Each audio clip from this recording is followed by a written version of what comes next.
গাইবান্ধার পলাশবাড়ী পৌর জামাতের নির্বাচনী মিছিল ও সমাবেশ অনুষ্ঠিত।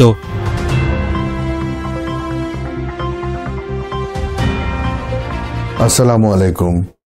এমকে টেলিভিশনের পক্ষ থেকে সবাইকে আন্তরিক শুভেচ্ছা জানাচ্ছি। আমি ইফতেখার।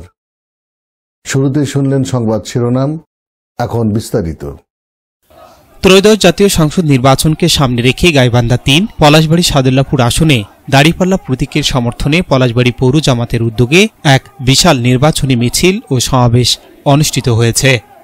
রোববার বিকেল 4:30টায় পৌর জামাতের কার্যালয় চত্বর থেকে মিছিলটি বের হয়ে পৌর শহরের প্রধান প্রধান সড়ক প্রদক্ষিণ শেষে স্থানীয় চৌমাথা মোড়ে এক সমাবেশে মিলিত হয়।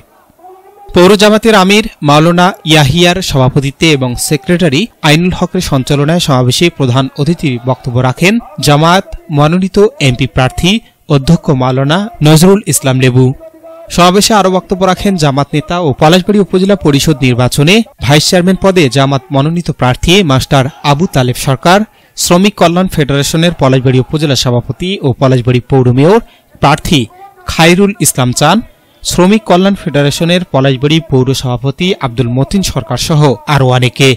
বক্তারা আসন্ন নির্বাচনে দাঁড়িপাল্লা প্রতীকে বিজয় নিশ্চিত করতে সকল নেতাকর্মী এবং সাধারণ জনগণের সহযোগিতা কামনা করেন।